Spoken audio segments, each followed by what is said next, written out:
आणि आजचा हा आदिवासींचा मेळावा आहे. जसं पूर्ववक्त्याने बरंच सांगितलं की जमातीचे मेळावे असतात, उपजमातीचे मेळावे असतात. आणि म्हणून गेल्या अनेक वर्षापासून आम्ही आदिवासी एकता परिषदच्या माध्यमातून हे काम करतोय की पूर्ण पालघर नाही तर देशातला आदिवासी एकवटला जावा, हा त्याचा मागचा उद्देश आहे. आजही थोडासा काम होतं, पण येण्यामागचा उद्देश माझे दोन आहेत. जो काय अपेक्षा होती समाज बांधव येतील आणि त्यांना थोडस उद्बोधन करेन, पण हरकत नाही.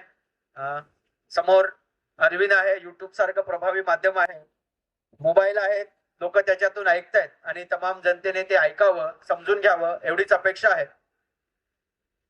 संपूर्ण पालघर जिल्हा अपेक्षा होती ज्या पद्धतीने लोकांनी उपस्थित राहिलं पाहिजे, तर हे कुठेतरी खंत मीही सांगतो की वाईट वाटतं. आम्ही संपूर्ण आदिवासी एकतेची गोष्ट करतो, पण जेव्हा विचार करतो, जसं सांगितलं, देश आहे, मग राज्य येतं, राज्यानंतर मग जिल्हा येतो, जिल्ह्यानंतर तालुका येतो, ब्लॉक येतो, है ना, मग आमची ग्रामपंचायत येते, मग आमचा पाडा येतो आणि आमचं घर येतं, है ना. त्या घरापर्यंत आता मेळावे होणार आहेत का अशी मला भीती वाटते, है ना. ह्या जमातीचा मेळावा, हा कुळाचा मेळावा करायचंय काय, तर हिरवा, हिमाय, बहरम, नारायण हेच देव पूजायचे, ह्याच्या पलीकडे कुठलेच देव नाही. सगळ्यांचे देव एकच आहे, पण आम्ही एकत्र कधी येणार आहोत हा कधी विचार करणार आहोत. आणि माझं स्वप्न आहे, मला वाटतं 2016-17 सांगितलं आमच्या कार्यकर्त्यांना की अशी तयारी करा की आपली दापचरीला 6,000 एकर जमीन पडलेली आहे आणि सगळे पालघर जिल्ह्यातले आदिवासी प्रत्येकाचं कुळाचं तुमचं असेल ना ते सगळं घेऊन घ्या. एका पराड असेल, कांबडी असेल, जेही आपले कुळ आहेत ना, तुमचे मेळावे आहेत ना, एक दिवशी सगळ्यांनी तिथेच भरवा. 6,000 एकर जमीन पडली ती आपली जमीन आहे, पण प्रत्येकाला आहे ना माझं बारीक बारीक बारीक बारीक करायची सवय पडलेली आहे. एक थोडासा मोठा विचार करूया ना, शेवटी ते देव पूजायचे, आपल्याला वेगळं काहीच नाही आहे. आणि म्हणून आजच्या मेळाव्याच्या निमित्ताने जे तुम्ही नाव लिहिले संपूर्ण पालघर जिल्हा, मी आता डिस्कस करत होतो, सकल लिहा, सर्व लिहा, संपूर्ण लिहा, पालघर जिल्हा लिहिला तरी पालघर जिल्हाच असता, है ना. ठीक आहे, जेही नाव ठेवलं, परंतु मला एक विनंती आहे समाजाला की एक दिवस असा ठरवा की जेही कुळ आहेत, मग ते कुठल्याही समाज याच्यात असतील, ती वारली असतील, कोकण असतील, धोडी असतील, दुबळा असेल, ठाकर असेल, महादेव कोळे असेल, मल्हार कोळे असेल, माझ्याकडे एखाद नाव राहिलं कातकरी असेल, ह्या सगळ्या कुळाने एक दिवशी एकत्र जमा ना. तुम्ही इथे जे काही खर्च केला असेल तो खर्च करणार आहेत, अख्खा दापचरीत मांडव लागले पाहिजेत, ज्या ज्या कुळाचे सगळ्यांचे मांडव लावा ना एक दिवशी. सरकारलाही कळू दे, लोक जगालाही कळू दे की आम्ही आदिवासी एकत्र आहोत आणि हिरवा, बहरम, नारायण आणि ह्या देवापलीकडे आमचा कुठला देव नाही, बरोबर ना. तर हा कधी विचार करणार आहोत. मला खूप वाईट वाटतं, आमचा तर कुल संमेलन फार मोठा झाला, थोडी लोक इथे होती, है ना, ही चर्चा असते, असा जेवण केला, काय केलं त्याच्यातून काय निष्पन्न केलं, काय करणार आहोत आपण. आणि हे सांगतो, हे बोलण्यासाठी मी इथे आलेलो आहे का, लाजा वाटल्या पाहिजेत आपल्या लोकांना. आपण 5व्या अनुसूचित क्षेत्रात राहतो, पेसा कायदा लागू झाला, आम्हाला पेसा भरती दिली आणि ते बिगर आदिवासी लोक आमच्यासाठी मोर्चे काढतायत. एक समाज तिथे समोर यायला बघत नाही, शेवटी मला जाऊन ते पत्र द्यावं लागलं. आम्ही हेच करणार आहोत का, कधी जागरूकता येणार आहे, फक्त व्हॉट्सअपवर ड्युटी करायचं तेवढंच माहिती आहे आम्हाला, बाकी काहीच नाही. त्याने स्पष्ट लिहिलंय, काय लिहिलं, पेसा कायदा आहे की जात आहे, एवढं तुमच्या तोंडावर मारलं जातं आणि आम्ही निर्लज्जासारखे वाचतो, आम्हाला काहीच वाटत नाही, एवढ्या आमच्या भावना मेलेल्या आहेत. आपल्या लोकप्रतिनिधी फोटो लावतात, त्याच्या खाली भरपूर काहीतरी लिहितात. काय करणार आहोत आम्ही, कशासाठी ही जिंदगी आहे, अरे तुमच्या हक्काचं आहे, हे तुम्ही घ्यायला बघत नाही. बाहेरचे लोक त्याच्यात हिस्सेदारी मागतात. मी पहिल्यापासून माझं एवढंच म्हणणं आहे आणि ह्या व्हिडिओच्या माध्यमातून सांगतो, 100% पेसा भरतीमध्ये आमची हिस्सेदारी पाहिजे. ते 50% 25%ची काय गोष्ट करता. आणि पुन्हा सांगतो की हे जे आरक्षण आहे हे टेरिटोरियल आहे, क्षेत्रीय आरक्षण आहे, हे समाजाचं आरक्षण नाही, ही जमीन आमची आहे, हे लोकांनी लक्षात घ्या. हे कोणी दिलेले आरक्षण नाही आहे, हे 1874 ला अमेंडमेंट झालेली आहे. भारत स्वतंत्र होण्याच्या पूर्वी तेव्हा शेड्यूल डिस्ट्रिक्ट ऍक्ट घोषित झाला होता, अनुसूचित क्षेत्रांचे जिल्हे, ब्रिटिशांनी हा एरिया सोडून दिला. हे आदिवासींची जमीन आहे, तिथे आम्ही लुडबुड करणार नाही म्हणून 2 अनुसूच्या तयार केला, एक 5वी अनुसूची आणि एक 6वी अनुसूची. 10 राज्यांमध्ये आपल्या महाराष्ट्र सकट ही 10 जे काही 5वी अनुसूची लागू आहे त्याच्यामध्ये पेसा कायदा लागू आहे आणि नॉर्थ ईस्टचा जो भाग आहे त्याच्यामध्ये 6वी अनुसूची लागली आहे. ह्या देशामध्ये बरेच लोकांनी संविधानाच्या गोष्टी केल्या. ह्या देशामध्ये संविधान येण्याच्या आधीपासून आदिवासी राहतोय. हे कधी समजणार आहोत का नुसते नावापुरते आदिवासी आहोत? ह्याचा कधी विचार करणार आपण? एकही माणूस बोलायला तयार नाही. आपल्या विरुद्ध घोषणा, काळे झेंडे दाखवले त्याने. कोणाला? संविधानाला. मग संविधानाच्या गोष्टी कशाला करता तर तुम्हाला रक्षण करता येत नाही? हा मोठा देशद्रोह आहे की तुम्ही संविधानाला काळे झेंडे दाखवताय. पेसा कायदा आहे की जात आहे हे तुम्ही जाहीरपणे सांगता. मध्ये इथे अॅट्रॉसिटी लागते. आम्ही जेमतेम कसे तरी शिकतोय आणि इथपर्यंत पोहोचलं त्याची पण तुम्हाला पोटदुखी सुरू झाली.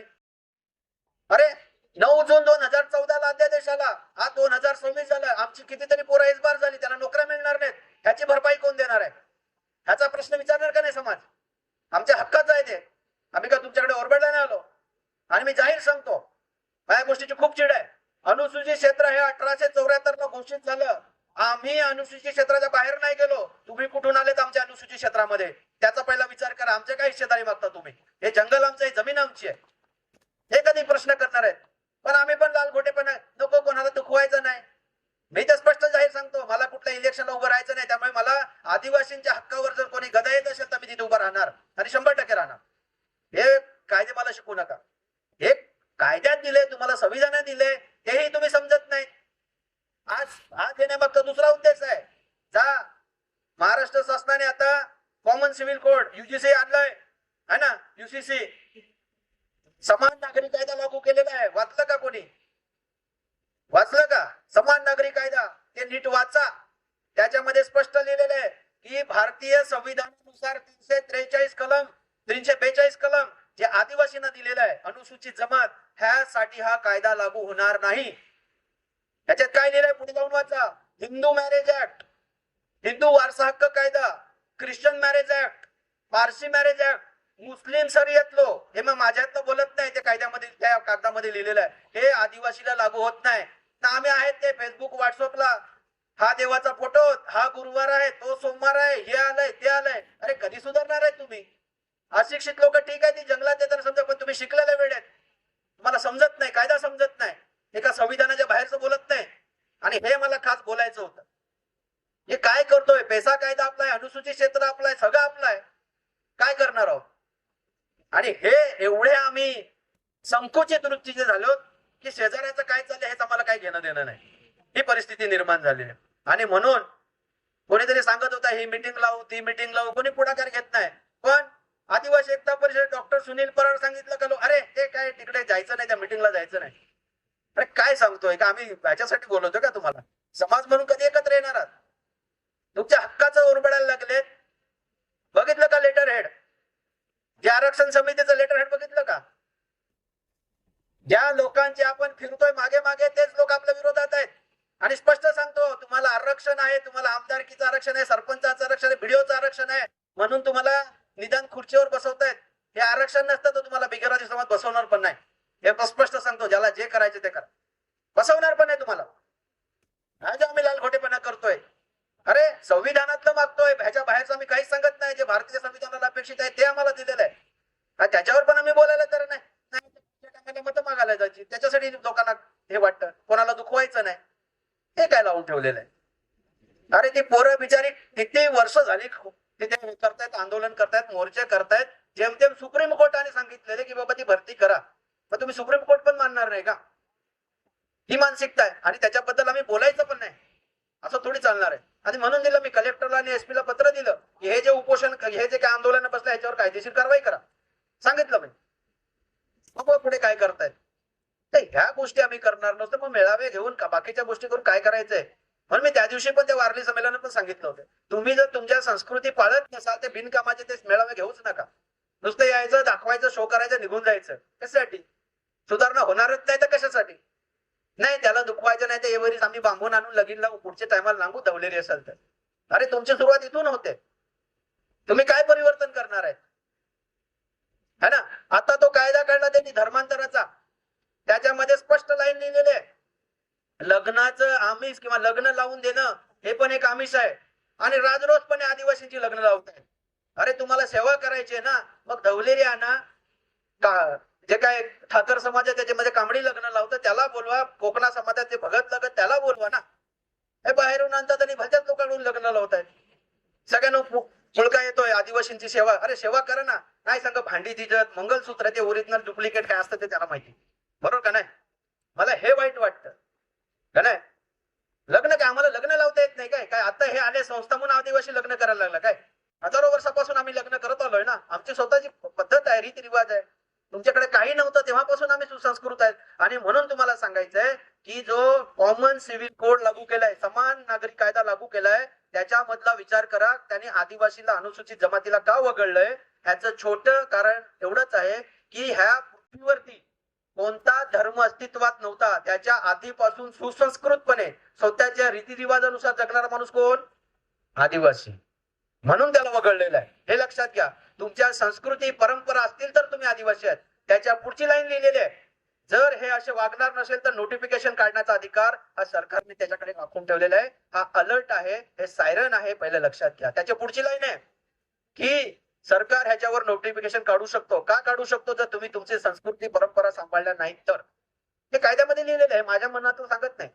आणि म्हणून ठीक आहे, चांगला एक उपक्रम आहे, दुसरं वर्ष आहे. मी असं समजतो, मी सुरुवातीला सांगितलं तसं, एक दिवस असा ठरवा ना, ते दापचरीची 6,000 एकर जमीन आहे, तिथे सगळ्यांचे मांडव लावा, सगळे कुळांची लावा. तिकडे पैसे तर तुम्ही इकडे तिकडे खर्च करणार आहात ना, एक दिवस तिकडे लावा ना. सरकारलाही कळलं पाहिजे हे आदिवासी लोक आहेत, आदिवासींची जमीन आहे, एवढीच अपेक्षा आहे. आणि म्हणून पेसा कायदा असेल, फॉरेस्टचा कायदा असेल, ह्या गोष्टीचं इम्प्लिमेंटेशन करायला शिका. हे शेवटचे 2 आदिवासींसाठी जगण्यासाठी सरकारच्या माध्यमातून कायदे हे निघाले की आपण सगळं संपलो, काहीच नाही राहणार आहे. भविष्य फार अंधारात आहे, तुम्ही विचार पण करू शकत नाही. ज्या दिवशी ह्या देशाच्या राष्ट्रपती जाता जाता जर फॉरेस्ट कन्झर्वेशन बिल जो काही कायदा झाला त्याच्यावरती सही केली आणि कायद्याचं रूपांतर झालं, त्या दिवशी आदिवासीचं मरण सुरू झालं. हे समजून घ्या, सुज्ञाहात वाचून घ्या काय कन्झर्वेशन कायदा आहे तो, त्याच्यामध्ये काय ठेवलंय. तिथे तुमचा पेसा कायदा पण चालणार नाही, तुमचा फॉरेस्टचा कायदा चालणार नाही, तुम्ही आदिवासी आहेत हे पण चालणार नाही, अशी त्या कायद्यामध्ये भरपूर तरतूद आहे. आणि म्हणून विनंती करतो की हे जे छोटे छोटे मेळावे इकडे तिकडे आपण ह्या हे सोडा. आपण पहिलं विचार करा, आपण कोण आहोत, आदिवासी आहोत. ह्या गोष्टीवर ठाम राहा. ठीक आहे, ते काही संस्कृती आपल्या आहेत त्या आपण जपूया, त्याच्याबद्दल दुमत नाही. परंतु जोपर्यंत तो विचार आपल्यामध्ये येत नाही तोपर्यंत आपण जोडणार नाही. आणि आम्ही नेहमीच सांगतो, कुठे कुठे मिटिंगा करतात, आम्ही धर्माच्या नावावर एकत्र येऊ शकत नाही, आम्ही जमातीच्या नावावर एकत्र येऊ शकत नाही, राजकारणाच्या नावावर पण एकत्र येऊ शकत नाही. म्हणून आम्ही आदिवासी शब्द घेतलेला आहे, तो सगळ्यांना कॉमन आहे.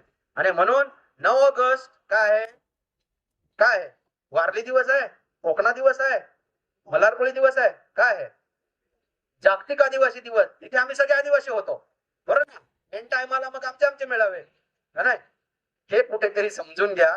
बोलण्यासारखं बरंच आहे, तुम्हाला कंटाळा असेल, पण एवढंच सांगतो की वन हक्क कायदा, पेसा कायदा आणि हे जे काय युसीसीचं बिल आलेलं आहे ह्याच्यावरती गांभीर्याने विचार करा.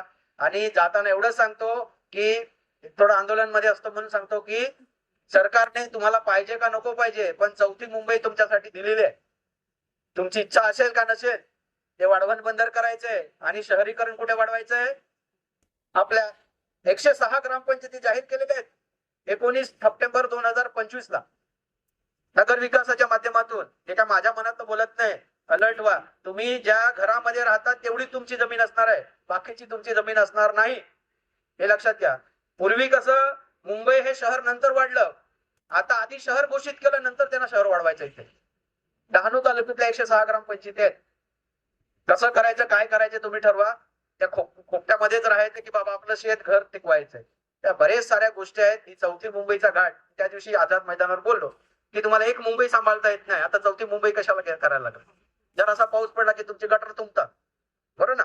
हा आपल्या समोर खूप मोठा धोका आहे. आपलं अस्तित्व टिकवायचं असेल तर आदिवासी म्हणून आपल्याला जे काही कायदे दिले आहेत त्या कायद्यांचा वापर केला पाहिजे.